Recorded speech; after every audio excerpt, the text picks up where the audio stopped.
Welcome to the Fane of Fantasy. This channel is all about giving you inspiration to master your craft and create fantasy that truly immerse your audience.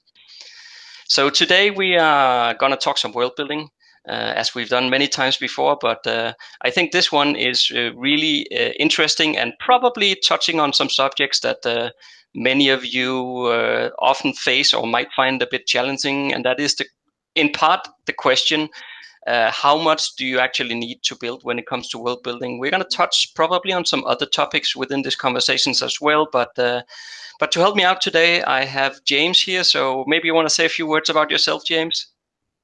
Well, hi. Yes, I'm James. I publish as JMD Reid. I am a fantasy author.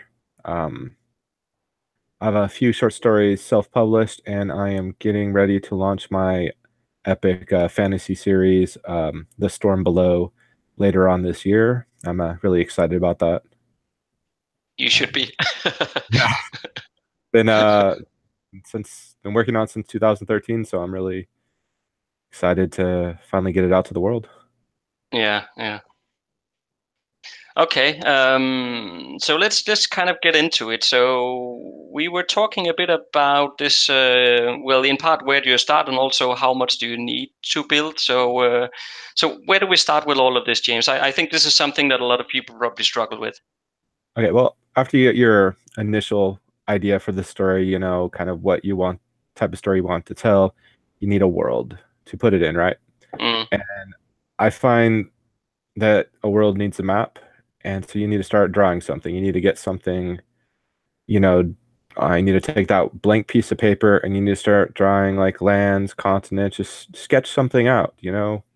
Let your imagination sort of put a very basic shape of a world down, put some islands, throw some mountain ranges, some rivers up, don't I don't know, I don't think you should overthink it unless there's something you specifically need for your world. All that stuff you draw in the map in this space, that's all inspiration that you can use to launch ideas for your world. You draw a mountain range over here, and then you've got to go, what's in that mountain range?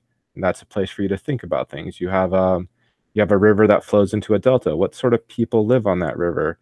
What sort of climate, so it's like the place, it's the foundation that you can build upon.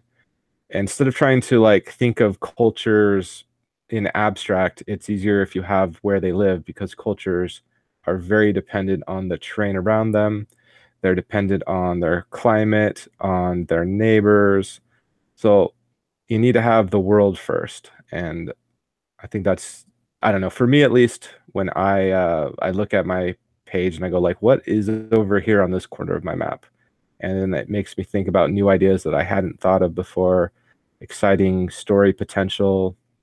Uh, so that's where I like to start. mm. Yeah, and Yeah. well, anybody watching this channel will know how much I love maps. So I also think that's a good starting point. But I'm Yes. curious, how flexible do you stay with your map? So if you start with the map, are you sometimes modifying, or do you kind of settle on this is the map and then you work from there? I will modify if I really have to. I prefer, sometimes like, you know, um, sometimes I will if there's like a really good reason, like I need to maybe adjust locations of some things, or I need to tweak some stuff because I have an idea and I need sort of the geography to mold around that. But for the most part, I don't change sort of what the land looks like. I sort of let the land be a constraint on my creativity, and that forces me to think of creative solutions around what I've imposed upon myself. Because that's where discovery really comes from, when you try to work around solutions to problems, that are imposed upon you.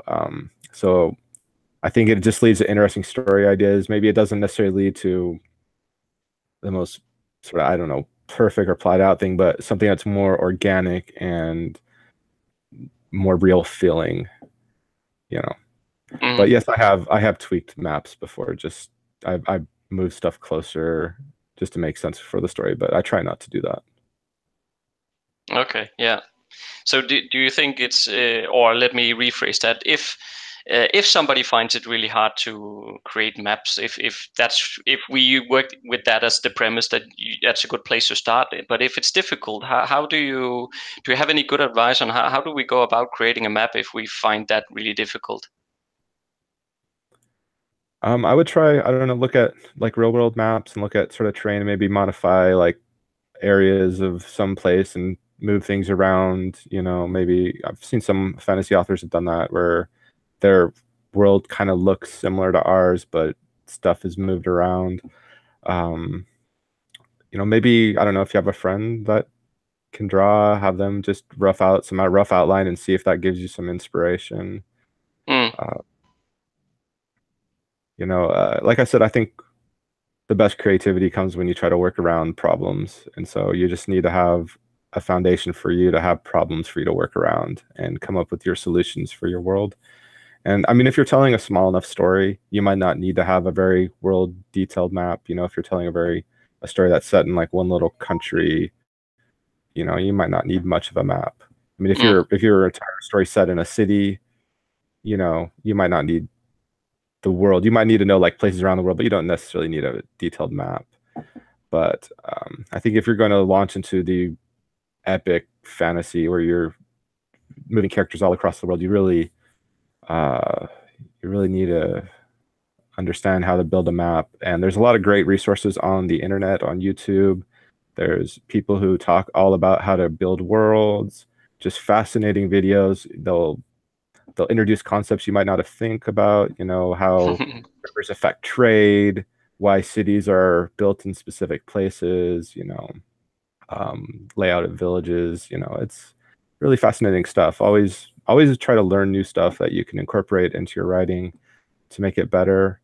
And that's where I find my inspiration always comes from. When I learn about new things, it sparks ideas off in my brain. And I just want to try to write them and see what I can do with them and explore the ideas.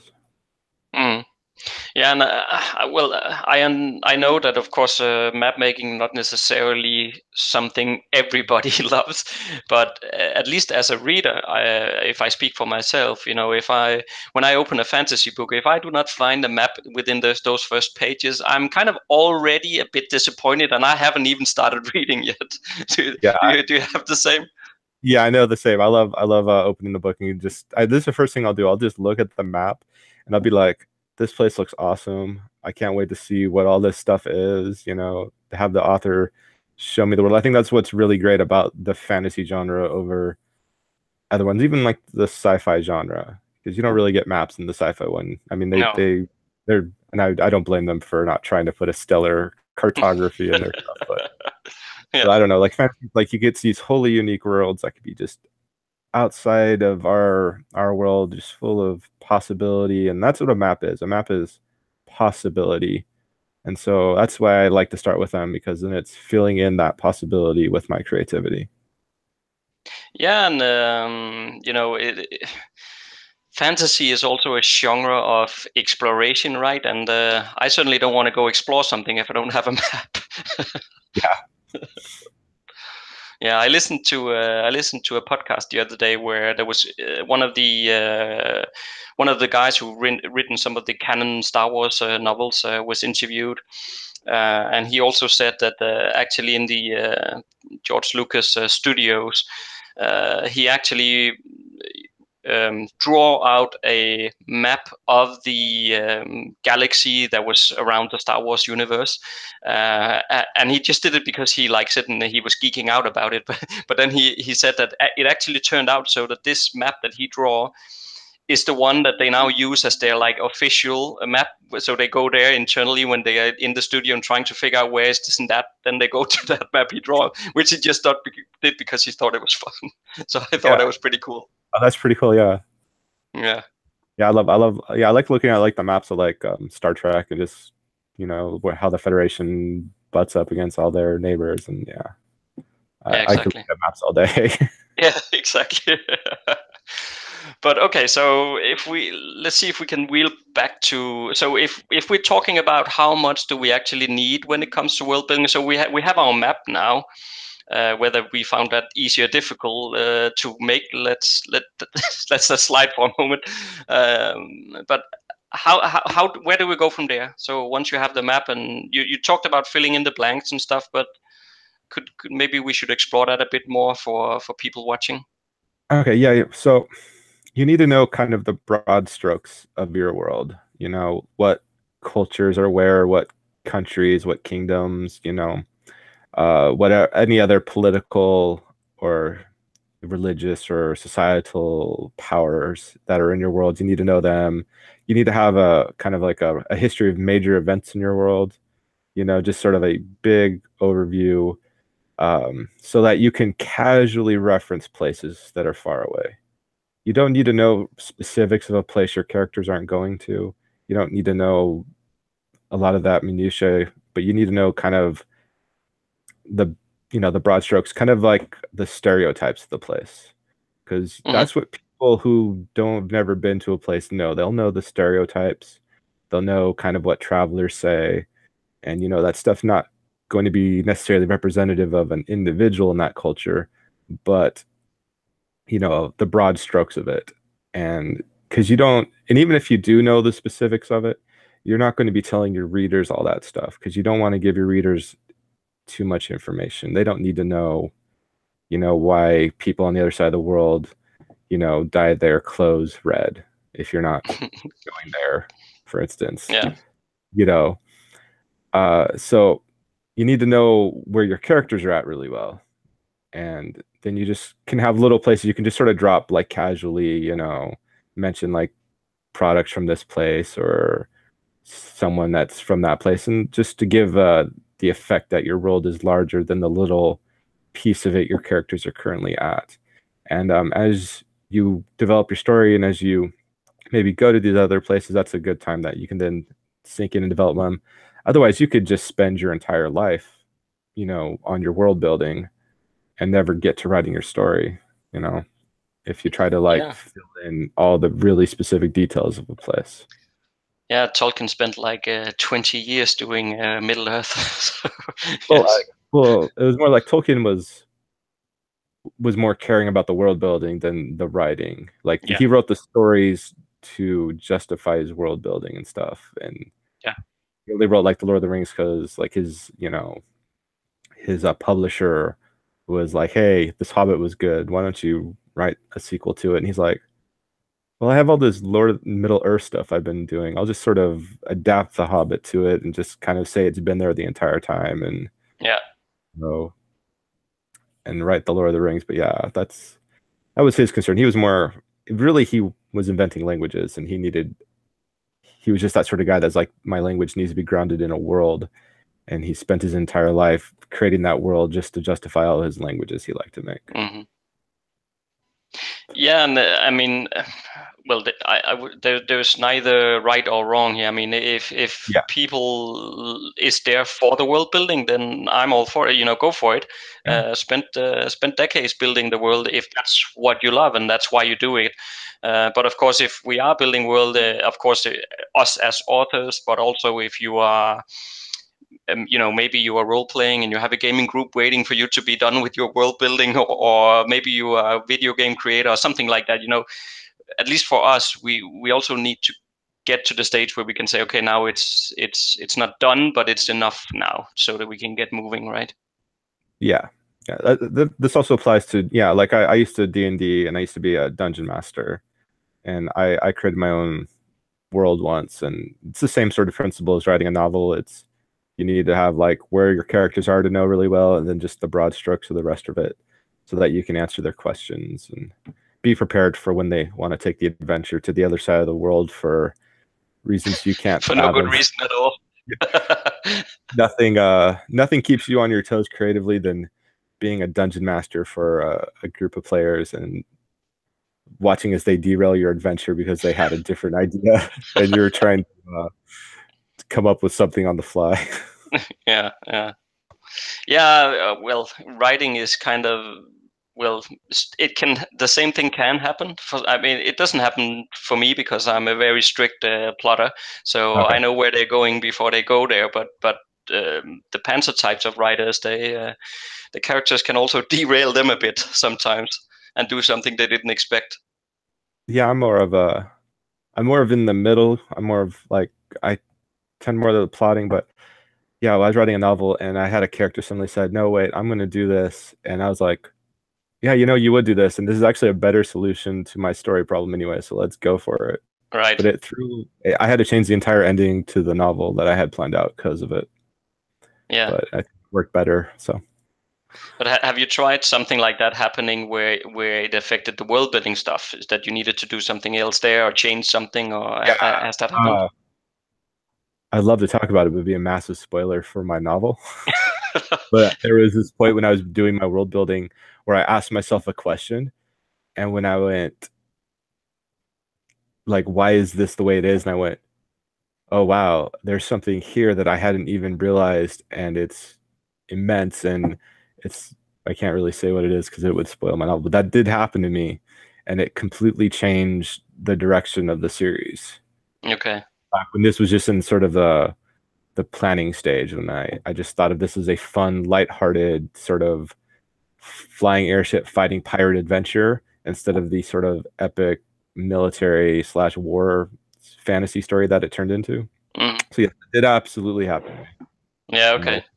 yeah, and it was all because I just realized something about a feature of my world I put in and asked myself a question about it, and that question led me down this rabbit hole that I had not anticipated.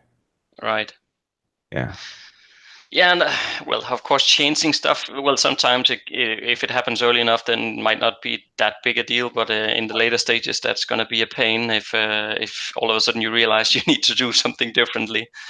Yeah, Um, yeah, it did. It happened. Like I don't even think I had character names. It was just concepts. I was right. just building the world because I had this idea for like a setting, and I was fleshing it out. And then as I was doing the world building, it's more of the actual plot of the story more coalesced into something a little different than I had intended when I created the world. Mm. But um, yeah, it was. I think it's a much better engaging story than my original concept was. So. Well, Which is, there you I go. think, what your intuition is really. It's just your subconscious saying, "Hey, here's a better idea." Hmm. You Yeah. And So how do you keep organized with all your world building stuff, and how do you do that? well, I wish I knew about Scrivener when I did this because I have hundreds and hundreds of Word documents in Oh no. folder that I have to navigate through to find stuff. So when I'm writing it, I tend to just leave little notes in my writing, like look up notes here for description of this, or fix this in rewrites. And I'm doing rewrites on book 2 right now where I'm having to go dig through my notes and, making sure it's lining up with my notes and you look up stuff I had just glossed over in the rough draft. But yeah, it's kind of annoying. I have it like separated by categories, and then I delve into the categories to try to find the information I'm looking for. And sometimes I can't remember where I left something and I have to spend like 5-10 minutes searching through files. Yeah. I do about Scrivener, but So now it's too much work to put lessons it all in learned. the script. Yeah. Sorry, go ahead. Yeah. Well, now it's too much work for me to put it all in the Scrivener. Right. So Yeah. So lesson learned for all those watching is to find a good filing system instead of 100 Word documents.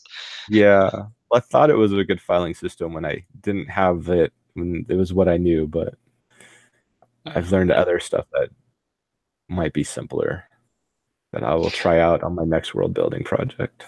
Yeah. Yeah. Yeah. And last week, in the interview I had there, we actually talked a bit about software tools for organizing and stuff like that. So that's of course, I mean, apart from Scrivener, but we were talking about like online software versions where you can, and some of them are free that you can access and basically document things in there, and it's hyperlinked together and all that good stuff. So that's also a possibility. I need to look into that. Yeah. Yeah. It's Yeah, I think a little insane sometimes. Obsidian Portal was the one we talked about last week, and I think Okay. it's free. There are certain like functions you can't do unless you pay, but if you just document your own world in there and just for yourself, then you don't need the paid version. Okay. Yeah, that sounds like something to look into. Yeah, just be careful because it's just another thing to geek out about. You can put pictures in there and you can link things together. It's a possible time suck too.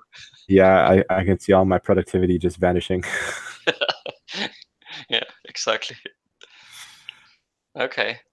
So I'm thinking maybe to kind of come back to where we started a bit, because I mean we talked about how much do we need. We talked about creating the map, and also you explained a bit about exploring the areas further once you get or the characters get to them and so forth. But before you start and actually make the map or the first world building notes and stuff, how do you go about your brainstorming, and how do you know when, okay, now my list is long enough?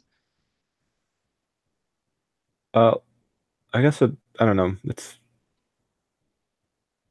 you get that first like creative spark. It's like a little nugget, and you just sort of build upon it. And like I said, I find that's why, at least for me, drawing the map kind of is what is really helpful for me as far as like putting ideas and nebulous thoughts down, because it makes them concrete and real and not just something tumbling through my head. Um, but like, I don't know, usually once I think I have a story that I like, and then I think I understand what the setting is. So I guess I would like, I have an idea for three novels, and it's on a world that was shattered into eight pieces. And so I drew out the map. So I had to have a map of the original continent. And then I know how I could break it apart and split it up through multi dimensions. So they're all in like their own little realm, but I needed to know how they all fit together. So like I had that concept, and that informed how I needed to draw the map. So I wanted basically to have kind of a circular sort of shape so I could easily break it up into, I want to say, eight parts. Um, and then I had an idea for like why I broke them up, and the sort of world builds and reasons, and bringing it all back together was sort of like the end goal of the series.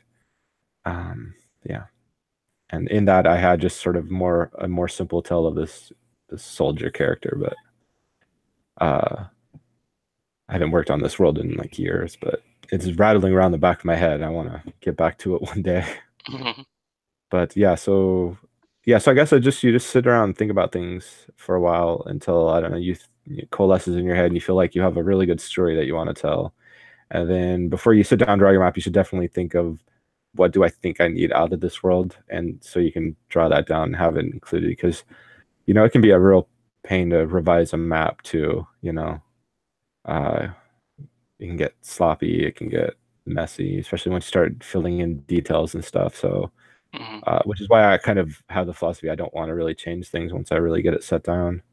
Um, but yeah, you do need to have an idea of what you want to accomplish with the story and where you want the story to grow. I mean, unless you're a pantser and you just want to see where it will grow. But at least for me, I like to have an end goal in mind and like a purpose for the world. And yeah, I think I actually I do something very similar, in the sense that, I mean, when I'm on kind of the drafting stage of a map, or I haven't really developed it much at that point, I'll still let the story influence the map, but I'll also let the map influence the story, and so forth, and then I'll tweak stuff in both places. But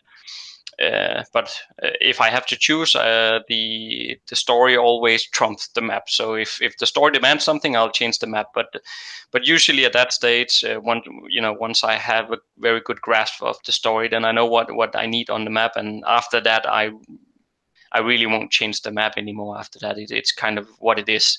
I might delete a single city or something if I found out, okay, I don't need that, or something. But that's like minor tweaks. yeah, I ended up moving on my current series. I ended up moving some stuff around because I have these like 12 important like pillars throughout the world. Well, there was originally 11 of them, and then I realized I needed one by this one place, and so now there's 12.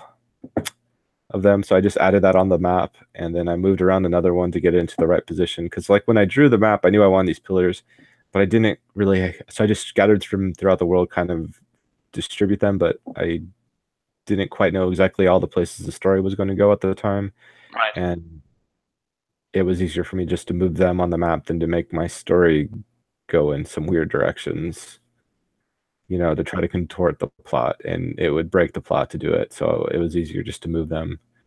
So I didn't let myself get grounded in stone there because, that would have been, I think, detrimental to the story. And Yeah, there's, and to me, I mean, as much as I love maps, then eh, I'll never allow it to dictate the story. Just because the map has been drawn, then I'll rather redraw it if I have to. But I usually won't get into that corners, to be honest. yeah. And I don't know, at least with my world is like most of the world you're never really going to visit. At least I don't know, maybe if it's a big enough world, you're probably not going to visit every part of it anyways. It's just like stuff that you can have people come from. I don't know, or maybe you do visit every part, but I know like I drew this pretty big world and my characters didn't end up visiting like only 10% of it.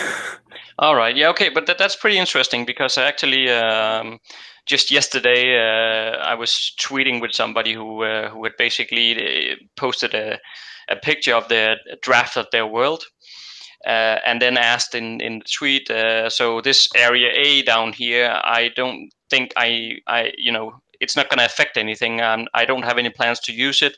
Should I keep it or should I dump it? And actually, my reply to that was basically, if you have no plans ever to, it doesn't have to be this book, but in any book in the future or anything, if you don't want to use area A at all ever, then dump it. But if you might explore it later in a later book or in another series or something, then by all means keep it. But I'm personally still of the opinion that unless it comes to play some kind of role at some point in the future, then I don't think it should be on the map, to be honest. But you might see that differently then, or Well, I wouldn't say it just my characters didn't necessarily go there, but I would say that the places were referenced. It's not like these aren't places that weren't ever necessarily referenced in the story. They're places that had impact on the world. no, then it's fine. Yeah.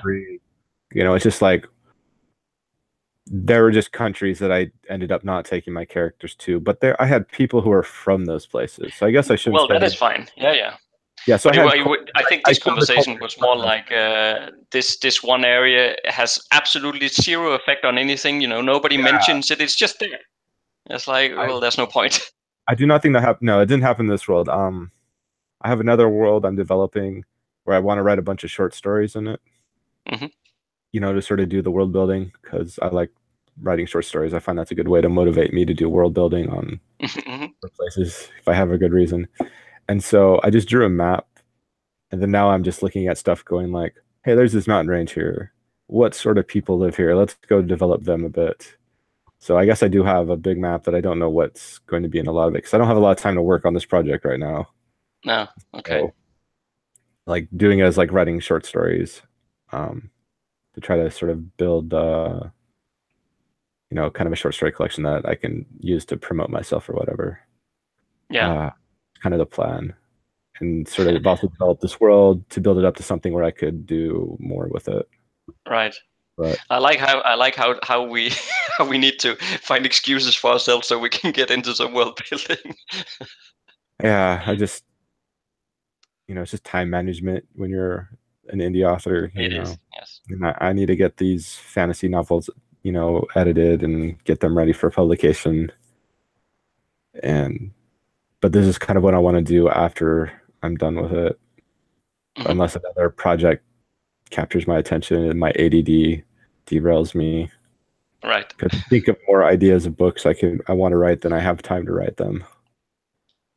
So yeah, and that also gives you the excuse that you need to make maps for those books or those short stories. Yeah, it's like this map. I knew like I created it for one short story, and like I was like I need this place I need this depression for it, this sort of desert place, and I built I needed an evil empire, so I'm like, all right, it's this big land, and I drew these weird islands, and I'm like, these islands kind of look like something got broke apart here. So I'm just going to call these the shattered islands, and I'm going to have to come back and figure out what shattered them, because I think Mhm. there's probably some really good story here with how these islands came about. And so I guess that's kind of like my world building is like, oh, this looks like an interesting feature. I'm going to call it this, Mhm. and that seems like a good launching off place for some interesting stuff, and come back and revisit it at a later time. But yeah, Yeah. just need to get that foundation down, which is what I think the map is for a fantasy world. I think it's your foundation if you're building a world. Yeah. True. And and I guess for those watching, this is what happens when you get two people talking to each other who both love maps. Then we completely derail the whole conversation and talk about map all the time. This is what happens. Yeah. So, but maybe in kind of in some last thoughts here, if we is there anything we have forgotten to say about how much do you need to do when you're world building, or how do you know when to stop, and how do you know when you are kind of getting into a bit of world building disease and so forth? Is there anything some last good points we should get across? Um, I mean, it's really, I think, for each author to decide how much world building they'll need for their story. But like I said, anything that's kind of on the edges of the map, that's not really, your characters aren't really there yet, you don't need to, invest a lot of energy into those places, I think, you just need to have them as places you can reference. They could be places that you can have characters come from, and so you could, do any world building you need for those places as you develop a character from there. Um, but I think that it's just about managing your energy on the project and understanding that you don't want to exposition dump your readers. So think about that too. Like, how much of this are you even going to tell your readers? Um, it's great because I mean, I could have an entire book of notes I could publish, on the world. Every fantasy author does, but you can't put all those details into your book. And so anything that's not going to be in the book is probably something you don't need to spend a lot of time developing as stuff that is going to be in your book. That's my opinion. So just direct those energies to where it's important for your characters, for your story, uh, and Hmm. then just have enough little details to make your world feel larger than it is, lived in, that there's people coming and going, that it's a living, breathing world. Because that's really your goal in the fantasy genre, and in really any genre, is to make what you're writing to feel like it's a real thing, and that so that your readers will believe it can happen. Yeah, So yeah, I think that's good advice, James. So if those watching out there wants to learn a bit more about you and what you do, where could they find out more about you? I have a blog at www.jmd-read.com, and you can find me on Facebook. You can find my author page on the same name, or James Reid, uh, with a little Tolkien avatar picture of the Witch King of Angmar as my avatar. So I don't like having pictures of myself out on the internet. Yeah. Um, And and on I'll get Twitter, James to email me these links. Were you going to mention some other stuff yeah, I'm there? also on Twitter at JMDRead, I think. I never actually Anyway, looked you at the can handle. email them to me, and I'll put them in Yeah, the description field below for those out there watching. If you want to check out what James is up to and what he's doing on the internet and so forth. So I think this was a very good conversation, and I got to geek out about maps, which is never a waste of time in my book. So I like that. no, it's not. So thanks for joining today, James. It was a pleasure talking to you. Yes, it was. I had a lot of fun. Thank you. Thanks, and to the rest of you, I hope you enjoyed and found this helpful and inspirational. So all there's left to say is see you next Monday.